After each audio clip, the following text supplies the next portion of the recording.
নমস্কার, দৈববাণী অ্যাস্ট্রোলজি বাংলায় আপনাদেরকে স্বাগত জানাচ্ছি। আমি সৌরভ। আজকে বৃষকে নিয়ে আলোচনা।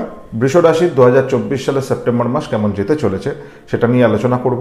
ট্রানজিটগুলো প্রথমে দেখে নেব, তারপরে ঘটনা প্রবাহগুলো নিয়ে আলোচনা করব। অর্থনৈতিক ক্ষেত্রটা কেমন যাবে, শরীর স্বাস্থ্যের জায়গাটা কেমন যাবে, আপনাদের প্রপার্টির জায়গাটা কেমন যাবে, আপনাদের মামলা মোকদ্দমার কোনো প্রবলেম আসতে পারে কি পারবে না ইত্যাদি বিভিন্ন বিষয়, পড়াশোনার জায়গাটা, বিবাহ বিবাহিত জীবন, যত রকমের মোটামুটিভাবে একটা মানুষের জীবনে যত রকম ঘটনা ঘটতে পারে সেই সমস্ত ঘটনাগুলো নিয়ে ডিটেলস আলোচনা করার চেষ্টা করব। অবশ্যই ভিডিওটা শেষ পর্যন্ত দেখবেন। ভালো লাগলে অবশ্যই একটা লাইক করে যাবেন আর তার সাথে সাথে শেয়ার করে দেবেন। আর অবশ্যই সমস্ত ভিডিওগুলো দেখুন, ভালো লাগলে সাবস্ক্রাইব করে রাখুন, সঙ্গে নোটিফিকেশান বেলটা প্রেস করে রাখবেন যাতে যখনই নতুন ভিডিও আসে সেটা সবার আগে আপনাদের কাছে পৌঁছে যায়।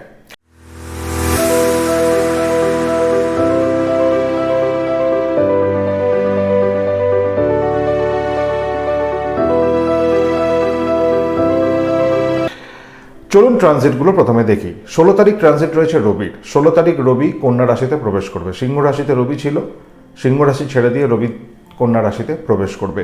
বুধের ট্রানজিট রয়েছে। বুধ কন্যা রাশিতে প্রবেশ করবে, সিংহ রাশি ছাড়ছে। বুধ খুব ইম্পর্টেন্ট ক্ষেত্রে প্রবেশ করবে, কারণ কন্যা রাশিতে বুধ তুঙ্গি হয়। শুক্রের ট্রানজিট রয়েছে। শুক্র 18 তারিখ কন্যা রাশি ছেড়ে দিয়ে তুলায় প্রবেশ করবে, অর্থাৎ কন্যা রাশিতে শুক্র নিচস্থ হতো, সেই নিচস্থ ক্ষেত্র সে ছেড়ে দিয়ে তুলা রাশিতে 18 তারিখ প্রবেশ করবে। মাসের মাঝামাঝি থেকে কিন্তু শুক্রের যে তুলা রাশির এফেক্ট সেটা আমরা পেতে শুরু করব অলরেডি। আকাশের চিত্রটাকে একটু বুঝে নেব, যে প্ল্যানেটগুলোর ট্রানজিট হলো না সেগুলোর কি অবস্থান। শনির কোনো ট্রানজিট নেই, শনি বক্রী অবস্থায় কুম্ভ রাশিতে অবস্থিত হয়ে থাকবে। বৃহস্পতির কোনো ট্রানজিট নেই, বৃহস্পতি মার্গী অবস্থায় থাকছে, বৃষ রাশিতে অবস্থিত হয়ে থাকছে। কেতুর কোনো ট্রানজিট নেই, কেতু কন্যা রাশিতে অবস্থিত হয়ে থাকবে এবং তার সাথে সাথে মিনে অবস্থিত হয়ে থাকবে রাহু। এবার আসবো ঘটনাগুলো, কি কি ঘটনা মানুষের জীবনে ঘটতে পারে এই ট্রানজিটগুলোর এফেক্ট বৃষ রাশির জাতক বা জাতিকা কেমনভাবে পাবে। প্রথমেই শরীর স্বাস্থ্য, হেলথ ইজ ওয়েলথ। দেখুন, শরীর স্বাস্থ্যের ক্ষেত্রে খুব ইম্পর্টেন্ট ক্ষেত্র দুটো। এক, বৃষ রাশিতেই অবস্থিত বৃহস্পতি। বৃহস্পতি ইটসেলফ গুড হেলথের কারক, অর্থাৎ ভালো স্বাস্থ্যের জন্য বৃহস্পতিকে আমরা কিন্তু একটা মেইন প্ল্যানেট হিসেবে ধরে থাকি। বৃষ রাশির যে লর্ড শুক্র, সে এতদিন নিচস্থ ক্ষেত্রে অবস্থিত হয়েছিল পঞ্চমে, এখন সে পঞ্চম ছেড়ে দিয়ে ষষ্ঠে যাচ্ছে। নিচস্থ ক্ষেত্র সে ছেড়ে দিচ্ছে ঠিকই, কিন্তু সে যাচ্ছে 6th হাউসে। 6th হাউসটা কিন্তু হেলথের জন্য, শরীর স্বাস্থ্যের জন্য খুব একটা পজিটিভ নয়। ডিজিজের হাউস জেনারেলি আমরা কিন্তু ষষ্ঠ ভাবকে বলে থাকি।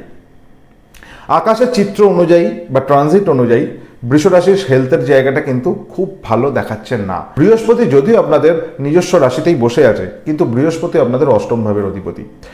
লগ্নপতি ষষ্ঠে যাচ্ছে, অষ্টম ভাবের অধিপতি আপনাদের রাশিতে, যদিও একাদশের সাথে কানেক্ট হয়ে যাচ্ছে। আপনাদের কিন্তু শারীরিক অসুস্থতার জায়গাটা ট্রিগার করতে পারে। লাইফস্টাইল ডিজিজ আসতে পারে, আপনাদের ইনফেকশনজনিত কোনো রোগ ব্যাধি আসতে পারে, ঠান্ডা লাগা, সর্দি, ধাত হওয়া, সাইনাস, মাথা যন্ত্রণা ইত্যাদি ব্যাপার, ইনডাইজেশনের সমস্যা, পেটের সমস্যা ইত্যাদি জায়গা কিন্তু আসতে পারে। যাদের ক্রনিক কোনো ডিজিজ রয়েছে তাদের ক্ষেত্রে কিন্তু ভীষণ সতর্কতা অবলম্বন করা দরকার, কারণ লগ্নপতি ষষ্ঠে যাচ্ছে, সে কিন্তু শরীরের মধ্যে রোগকে বাড়াতে পারে। শুক্রের যেসব রোগ, হরমোনাল কোনো ডিজিজ আসতে পারে, সুগার আসতে পারে, এই টাইপের কিন্তু সমস্যা আপনাদের দেখা দিতে পারে। স্কিনে কোনো না কোনো স্পট, অ্যালার্জি, কোনো না কোনোভাবে ইচিং, র্যাশ ইত্যাদি জায়গাও কিন্তু এই সময়টা আপনাদের হতে পারে এই মাসটায়। এটা খেয়াল রাখার দরকার থাকবে ভীষণভাবে। অর্থনৈতিক ক্ষেত্রটা দেখবো। অর্থনৈতিক ক্ষেত্রটা কিন্তু শুভ অবস্থান। অর্থনৈতিক ক্ষেত্রটা আপনাদের ভালো অবস্থান রয়েছে, অর্থ হাতে আগমন হবে। কিছু কিছু ক্ষেত্রে অর্থ ব্যয়ের একটা প্রবণতা থাকবে, বিশেষত কোনো প্রপার্টি রিলেটেড অর্থের ব্যয়ের একটা জায়গা কিন্তু তৈরি হচ্ছে। কিন্তু তা সত্ত্বেও আমি বলবো ব্যয় এবং আয়ের মধ্যে একটা সামঞ্জস্য থাকবে। সেভিংস আপনাদের হতে পারে এবং আপনাদের হঠাৎ করেই হাতে কিছু অর্থ চলে আসবে, যে অর্থটা আপনাদের কোনো ভালো কাজে লেগে যেতে পারে। এই জায়গাটা কিন্তু খুব সুন্দর বিষয় রয়েছে এই মাসে। সেই জায়গাটা যদি আপনাদের ন্যাটাল হরোস্কোপ ঠিক থাকে তাহলে কিন্তু এই ট্রানজিট ওয়াইজ কিন্তু আপনাদের অর্থনৈতিক ক্ষেত্রটা নিয়ে খুব দুশ্চিন্তার এ মাসে করতে হচ্ছে না। কর্মজগৎটা নিয়ে আসবো। কর্মজগৎটা খুব অদ্ভুত অবস্থা। শনি বক্রী অবস্থায় দশমে, একাদশে রাহু। মুশকিলটা কি হচ্ছে আমি বলে দিই। শনি দশমে বক্রী যখন হয়ে যায়, কাজের চেষ্টা প্রচণ্ড বাড়িয়ে দেয়, কাজের খিদে বাড়িয়ে দেয়, কাজ করতে ভীষণ বাড়ায়, কিন্তু শনি কি হয়, দিশাহীনতাও দেখায়। শনি বক্রী অবস্থায় থাকলে দশমে সে একটু দিশাহীন করে দেয়, কোনটা করব কোনটা করব না, কি করব কি করব না, এরকম একটা ডিলেমার মধ্যে ফেলে দেয়। ডিসিশনের অভাব দেখা যায় কর্মজগতে, কিন্তু বৃষর একটা ডিসিশনের অভাবের জায়গা তৈরি হচ্ছে। আপনারা অন্য ভালো মানুষের গাইডেন্সে থাকলে তাহলে সমস্যাটা হবে না, কিন্তু আপনারা যদি একা কোনো কাজ করছেন এবং আপনাদের যদি প্রপার গাইডেন্স কেউ না দেয়, তাহলে কিন্তু কর্মজগতে ভুল ডিসিশনের জন্য ক্ষতি হওয়ার সম্ভাবনা রয়েছে। এছাড়াও কর্মজগতে কিছু এনিমিটি, শত্রুতা আসতে পারে, জেলাসি থেকেও এই প্রবলেমগুলো আসতে পারে। অনেক সময় ওভারলোড হয়ে যাওয়ার সম্ভাবনা, অর্থাৎ কাজ এত বেশি চলে আসছে যে আপনারা হয়তো একা করতে পারছেন না, এরকম জায়গাও কিন্তু হতে পারে এবং তার ফলে কিছু ভুল ভ্রান্তি হওয়ার সম্ভাবনা থাকছে। 3টে সেক্টরে কর্মজগৎটাকে যদি ভাঙি, প্রথমেই আসবো চাকরি ক্ষেত্রটা শুভ, নিজের চেষ্টায় চাকরি পাওয়ার যোগ। চাকরি যারা এতদিন চেষ্টা করছেন তাদের হয়তো চাকরির ইন্টারভিউ চলে এলো বা আপনাদের হয়তো জয়েনিংও চলে আসতে পারে। শুক্রের ট্রানজিটটা হওয়ার পরে ষষ্ঠে, সেটার কিন্তু প্রবণতা আরও ভালোভাবে দেখা যাচ্ছে। ব্যবসা ক্ষেত্রটা যদি বলি, ব্যবসা ক্ষেত্রে আপনাদের কথাবার্তার ওপর জোর দিতে হবে, আরও ভালোভাবে কথাবার্তার জায়গাটা তৈরি করতে হবে। সপ্তম ভাবের অধিপতি মঙ্গল, সে আপনাদের দ্বিতীয় অর্থাৎ মিথুন রাশিতে অবস্থিত হয়ে থাকবে। আদ্রা নক্ষত্র যাবে মঙ্গল, স্বাভাবিকভাবেই আপনাদের কথাবার্তার দিকে ধ্যান দিতে হবে। ব্যবসা করতে গেলে এমন কিছু সময় আসবে যে সময়টা মঙ্গল সাধারণত একটু হার্ডস কথাবার্তা বলায়, রাফ অ্যান্ড টাফ কথাবার্তা বলায়। আপনাদের এই সময় ব্যবসা যারা করছেন, কাস্টমারের প্রতি, ক্লায়েন্টদের প্রতি আরেকটু নরম কথা বলার চেষ্টা করতে হবে। কথাবার্তার দিক থেকে কিন্তু সমস্যা আসতে পারে। আর্নিংয়ের সোর্সে কোনো সমস্যা নেই, ব্যবসা যারা করছেন তাদের অর্থ রোজগারের জায়গায় কোনো প্রবলেম নেই।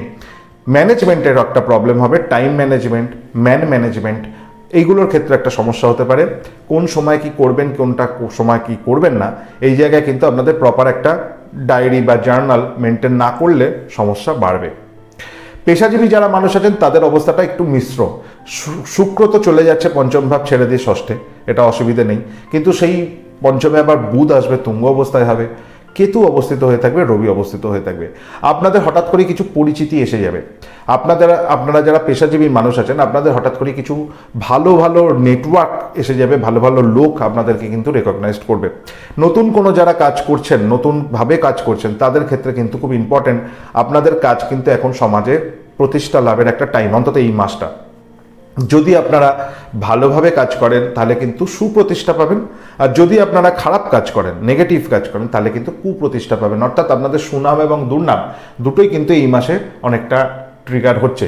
মাইন্ডসেট ক্লিয়ার রাখবেন, কাজ ঠিকভাবে করবেন, সৎভাবে করবেন, তাহলে কিন্তু সমস্যা হবে না। ছোট একটা পয়েন্ট এখানে অ্যাড করি, কেতু যখন পঞ্চমে থাকে, তাদের ইন্টেলেকচুয়াল ক্যাপাসিটি তারা নিজেরাই জানে না তাদের স্ট্রেংথ কতটা, তারা বুঝতে পারে না তাদের স্ট্রেংথ কতটা। আইদার তারা নিজেকে ওভার জাজমেন্ট করে ফেলে, তারা জানে হয়তো অল্প কিন্তু ভাবে হয়তো তারা অনেকটা জানে, আবার উল্টো দিকও হয়, তারা জানে হয়তো অনেকটা কিন্তু তারা নিজেদেরকে বোঝায় আমরা কিছুই জানি না। এই কেতু কখনো এই ব্যালেন্স স্টেটটাকে রাখতে দেয় না। তাই আমি আপনাদের বলবো, ভালো কারুর পরামর্শ নিয়ে নিজেদের ক্যাপাসিটিটা জানুন, নিজেদের ট্যালেন্টটা জানুন, নিজেদের ভেতর যে হিডেন ট্যালেন্ট সেটাকে রেকগনাইজ হন, সেই ব্যাপারটার ওপর যদি কাজ করতে পারেন, আরও ওয়ার্ক করতে পারেন, তাহলে কিন্তু কর্মজগৎ আপনাদের জন্য দারুণ ভালো রেজাল্ট নিয়ে আসছে এই মাসে। এবার আসবো ম্যারিটাল লাইফ, বিবাহিত জীবনের ক্ষেত্রটা অশুভ এবং শুভ মিশ্রিত। বিয়ে হওয়ার ক্ষেত্রে বাধা বিঘ্নের সম্ভাবনা কিন্তু আসতে শুরু করছে। প্রেম বিবাহের ক্ষেত্রে প্রবল বাধা, অ্যারেঞ্জ ম্যারেজের ক্ষেত্রেও কিন্তু বাধা বিঘ্ন আসবে। বিয়ের কথা হবে, ভেঙে যাবে, বিয়ে কিছুতেই ম্যাচিওর হতে চাইবে না, বারবার একটা দূরত্ব তৈরি হওয়া, নানান রকমভাবেই একটা সমস্যার জায়গা কিন্তু বিয়ের ক্ষেত্রে দেখা যাচ্ছে। বিবাহিত জীবনের ক্ষেত্রটা মিশ্র। এখানটাও কেন মিশ্র আমি বলছি, আপনাদের নিজেদের কথাবার্তার দোষে আপনাদের ফ্যামিলি লাইফে অশান্তির জায়গা তৈরি হচ্ছে।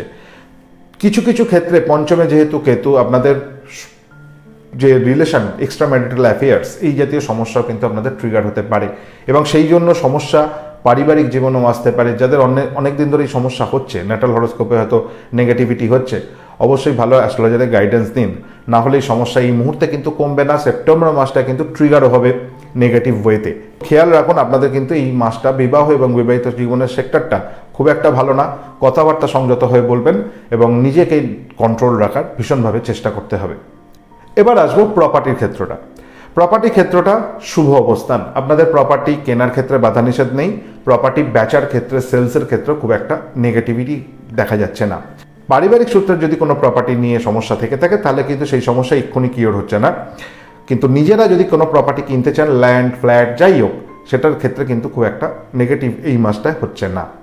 অস্থাবর প্রপার্টির ক্ষেত্রে কিছুটা বাধা নিষেধ রয়েছে। 2 চাকা 4 চাকা কেনার ক্ষেত্রে আমি একটু ধৈর্য ধরতে বলবো, এই মাসটাকে একটু ছেড়ে দিতে হবে, তারপরে আপনারা কিনুন, খুব একটা অসুবিধাজনক নয়। তবে এই মাসটায় 2 চাকা বা 4 চাকা কেনার ক্ষেত্রে বাধা নিষেধ থাকবে।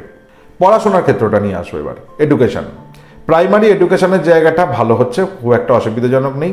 বুধ আসবে, রবি আসবে, বুধাদিত্য যোগ তৈরি হবে পঞ্চমের ওপরে, কিন্তু সেখানে কেতুটাও আসবে, যদিও সেটা খুব বড় ড্যামেজ করবে না। বাচ্চাদের ক্ষেত্রে পড়াশোনার জায়গাটা নিয়ে খুব দুশ্চিন্তার এ মাসে আপনাদের করার দরকার নেই, যদি আপনাদের সন্তান বৃষ রাশি বা বৃষ লগ্নের মানুষ হয়। হায়ার স্টাডিজের ক্ষেত্রে খুব বড় সমস্যা করবে না। শনি যদিও বক্রী, কিন্তু তা সত্ত্বেও আমি বলবো হায়ার স্টাডিজের ক্ষেত্রেও খুব বড় দুশ্চিন্তার কিছু নেই। কিন্তু যারা বাইরে স্টাডি করেন, বিদেশে পড়াশোনা করেন, তাদের ক্ষেত্রে একটু সমস্যা আসতে চলেছে। পেপার মিসিং হওয়া, আপনাদের হয়তো ম্যাচ করতে পারছেন না, আপনাদের হয়তো মার্কস কম এসে যাচ্ছে, আপনাদের নাম্বার কম এসে যাচ্ছে, আপনাদের সাথে ইউনিভার্সিটি বা আপনাদের যে ইনস্টিটিউট যেখানে আপনারা পড়াশোনা করছেন সেখানে কোনো অসুবিধা হয়ে যাচ্ছে, মামলা মোকদ্দমার জায়গা তৈরি হয়ে যাচ্ছে, আইন আদালতের ঝামেলা তৈরি হয়ে যাচ্ছে, এই ব্যাপারটা কিন্তু হতে পারে পড়াশোনার ক্ষেত্রে। মামলা মোকদ্দমার কথাটা যখন তুললামই, আমি অন্য দিকটাও আসি। পারিবারিক জীবনের ক্ষেত্রেও মামলা মোকদ্দমার জায়গা কিন্তু দেখাচ্ছে, সেটা যদি থেকে থাকে তাহলেও কিন্তু এই মুহূর্তে আপনাদের এই মাসে সলভ হচ্ছে না। অ্যাজ পার ট্রানজিট, পার্সোনাল হরোস্কোপে যদি গন্ডগোল থাকে তাহলে এই প্রবলেমগুলো কিন্তু আরও ট্রিগার করবে বেশি। আর পার্সোনাল হরোস্কোপ যদি কোনো প্রবলেম না থাকে তাহলে এই ট্রানজিট আপনাদের খুব মাইনর এফেক্ট দেবে, খুব মেজর এফেক্ট দেবে না। তো এই হলো মূলত আলোচনা করলাম আমি বৃষরাশির এই মাসটা কেমন যাবে। এই মাসে কোনো রেমেডি আমি দিচ্ছি না বৃষরাশিকে, পরের মাসে অবশ্যই আমি দেবো। এই মাসে কোনো রেমেডি নেই, এই মাসটা আপনারা কাটান, যেমনভাবে চলছে সেভাবে কাটানোর চেষ্টা করুন, ধৈর্য ধরে পেশেন্স নিয়ে কাটানোর চেষ্টা করুন। আর পার্সোনাল হরোস্কোপকে রিডিং করিয়ে নিয়ে তবেই আপনারা ভবিষ্যতের জন্য ঝাঁপান, কারণ পার্সোনাল হরোস্কোপটা রিডিং করালে আপনাদের যে কী প্রয়োজন হতে পারে, জেমস থেরাপি হতে পারে, অন্যরকম নানান রকম স্পিরিচুয়াল কিছু রেমেডিজ হলো, হয়তো কবচ প্রতিকার হতে পারে, সে বিভিন্ন রকম প্রতিকার হতে পারে। সেই প্রতিকারগুলোকে যদি না ধারণ করেন, প্রবলেমকে যদি কন্টিনিউ করতে থাকেন, আপনাদের দেখুন সময় চলে যাবে, বয়স বেড়ে যাবে, আপনাদের কিন্তু নির্দিষ্ট যে লক্ষ্য রয়েছে, অভীষ্ট যে লক্ষ্য রয়েছে, সেই লক্ষ্যে কিন্তু কোনোদিনই পৌঁছতে পারবেন না। অবশ্যই ভালো জ্যোতিষের পরামর্শ নিয়ে চারটাকে ব্যালেন্স করিয়ে নিন। বিদায় নেওয়ার পালা, বিদায় নিচ্ছি। যেতে যেতে বলবো, এই ভিডিওটা যদি ভালো লাগে একটা লাইক অবশ্যই করবেন, আর চ্যানেলে যান, চ্যানেলের সমস্ত ভিডিওগুলো দেখার পর যদি মনে হয় চ্যানেলটাকে সাবস্ক্রাইব করার প্রয়োজন রয়েছে, অবশ্যই সাবস্ক্রাইব করে রাখবেন, আর নোটিফিকেশান বেলটা প্রেস করে রাখবেন, যাতে যখনই ভিডিও নতুন আসে সেটা সবার আগে আপনাদের কাছে পৌঁছে যায়। বিদায় নিলাম, ভালো থাকুন, সুস্থ থাকুন, ঈশ্বরের কাছেই কামনা করব। জ্যোতিষ দেখুন, জ্যোতিষ জানুন, ঈশ্বরের কাছে এটাও কামনা করব। বিদায় নিলাম, নমস্কার।